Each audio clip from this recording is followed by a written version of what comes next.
ഫേസ്ബുക്കും ഇൻസ്റ്റയും ഫേസ്ബുക്കാണ് ഏറ്റവും കൂടുതൽ. ഒന്നും തുറക്കാൻ പറ്റുന്നില്ല. അതന്നെ നമുക്കും പറയാനുള്ളത്. എവിടെ നോക്കിയാലും ഈ കരച്ചിലും പിഴിച്ചിലും ആണല്ലോ. അല്ലെങ്കിൽ രേണുവിൻ്റെ ഡിസ്കോ ഡാൻസും. ഇനിയിപ്പോൾ അതുമല്ല, ആരത്തേലും വല്ല അരിയോ മണ്ണെണ്ണ വാങ്ങാൻ പറ്റ 10-300 ഉണ്ടെങ്കിലേ അതിന് എക്സ്ക്ലൂസീവ് ഉണ്ട്, അതും റെഡിയാണ്. അല്ല എന്താ ഇപ്പോൾ സംഭവം? എവിടെ നോക്കിയാലും രേണു സുധി. കാര്യമായിട്ട് എന്തോ പണി വെച്ചിരിക്കേ. എന്താ ഇപ്പോൾ ഇത് രേണു? ഫുള്ളും ഞാൻ എന്തൊക്കെയോ അപരാധം ചെയ്തെന്നുള്ള മട്ടിലാണ് ഇത് മുഴുവനും. ഏയ്, ഒരു അപരാധം കാട്ടിയിട്ടില്ല. അപരാധം മാത്രമേ കാട്ടിയിട്ടുള്ളൂ. ഇത്രയും കാലം കാണിച്ചു കൂട്ടിയ അപരാധങ്ങളൊക്കെ മറന്നോ? അതൊക്കെ ഒന്ന് ഓർക്കണത് നല്ലതാ.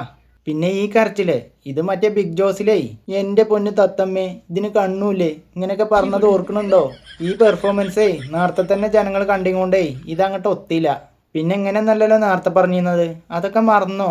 അപ്പൊ ഇതാരാ? ഇവരുടെ നെഗറ്റീവ് കേട്ടിട്ട് നമുക്ക് അതിന് ഭയങ്കര സങ്കടമാണ്. എടോ, രേണുസുതിയെ സംബന്ധിച്ച് ഒരു സങ്കടമില്ല.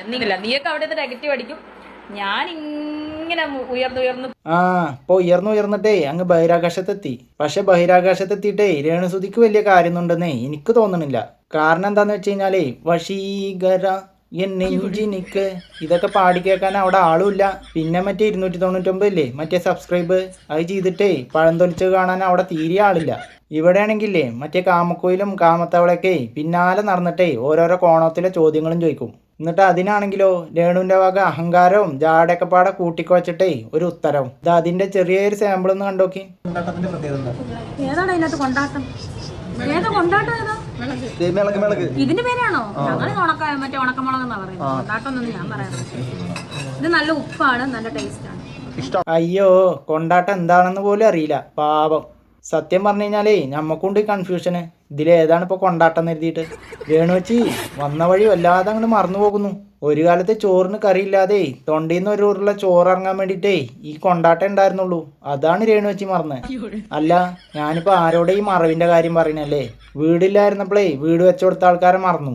പിന്നെ സുധിച്ചേട്ടൻ്റെ പേര് വെച്ചിട്ടേ ഒരു നിലക്കെത്തിയപ്പോഴേ ആ നില വരെ എത്തിച്ച ആൾക്കാരെ മറന്നു. എന്തിനു പറയണു, ഷോർട്ട് ഫിലിമിൻ്റെ പേരിലേ കുറേ കാട്ടപരാധങ്ങൾ കൂടിയിട്ട് എന്തൊക്കെയോ കാട്ടിക്കൂട്ടുമ്പോഴേ സ്വന്തം മക്കളെ വരെ മറന്നു. എന്നിട്ടിപ്പോൾ എല്ലാതും കഴിഞ്ഞിട്ടേ കുറേ അപരാധികളെ കൂടെ കൂടിയിട്ടേ ഡിസ്കോ ഡാൻസ് ആടാണ്. അതൊന്നുമല്ല സഹിക്കാൻ പറ്റാത്ത. അവസാനം ഒരു പറച്ചിൽ പറയും, എല്ലാം സുധിച്ചേട്ടന് വേണ്ടി. എന്തിനാ മനുഷ്യനെ പറയിപ്പിക്കാൻ വേണ്ടിയിട്ടേ ഇമാതിരി കോപ്രായങ്ങളൊക്കെ കിട്ടുന്നത്? ഒരു മനുഷ്യൻ മരിച്ചു കഴിഞ്ഞിട്ടേ അതിനെയും കൊണ്ട് എങ്ങനെയൊക്കെ ഫേമസ് ആകാൻ നോക്കുന്നുണ്ടോ അതൊക്കെ ചെയ്യുന്നുണ്ട്. എന്തായാലും ചേച്ചി ഉദ്ദേശിച്ച മാതിരി തന്നെയാണ് കാര്യങ്ങളൊക്കെ പോണേ. ചേച്ചിക്ക് വേണ്ടത് റീച്ച് മാത്രം. അതിപ്പോൾ നെഗറ്റീവ് ആയാലും ശരി, അതിലപ്പുറമുള്ളതായാലും ശരി, അതൊന്നും രേണുസുതിക്ക് ഒരു വിഷയമേ അല്ല. ഇപ്പോൾ പിന്നെ കിച്ചു അവൻ്റെ ജീവിതത്തിൽ നടന്ന കാര്യങ്ങളൊക്കെ തുറന്നു പറഞ്ഞുകൊണ്ടേ ആകെ പണി പാളി. ഈ രേണുവിനെ ഒരുപാട് ആൾക്കാർ സപ്പോർട്ട് ചെയ്തിരുന്നാണ്. ഓലൊക്കെ ഇപ്പം നേരെ തിരിഞ്ഞുക്കണു. അതിന്ന് എങ്ങനെയല്ലോ ഒന്ന് രക്ഷപ്പെടണ്ടേ? അതിനാണ് ഇപ്പോൾ ഈ കരച്ചിലും പിഴിച്ചിലൊക്കെ. സത്യം പറഞ്ഞു കഴിഞ്ഞാലേ ഇതിനൊന്നും ആണോമാനല്ല. ഫേമസ് ആകാൻ വേണ്ടിയിട്ടേ എന്ത് കോപ്രായ കളി വേണമെങ്കിലും ഇത് കളിക്കും. അതുകൊണ്ടേ ഈ രേണുവിനെ കുറിച്ചിട്ടേ അധികം ഒന്നും പറയാനില്ല. രേണുവിൻ്റെ കോപ്രായ കളികളെ ഇനിയും സോഷ്യൽ മീഡിയയിലേ കാണാൻ ബാക്കി. ആ കുട്ടികൾക്ക് നല്ലൊരു ഭാവി കിട്ടാൻ നമുക്ക് പ്രാർത്ഥിക്കാം. അല്ലാതെ എന്താ ഇതിനൊക്കെ പറയാം.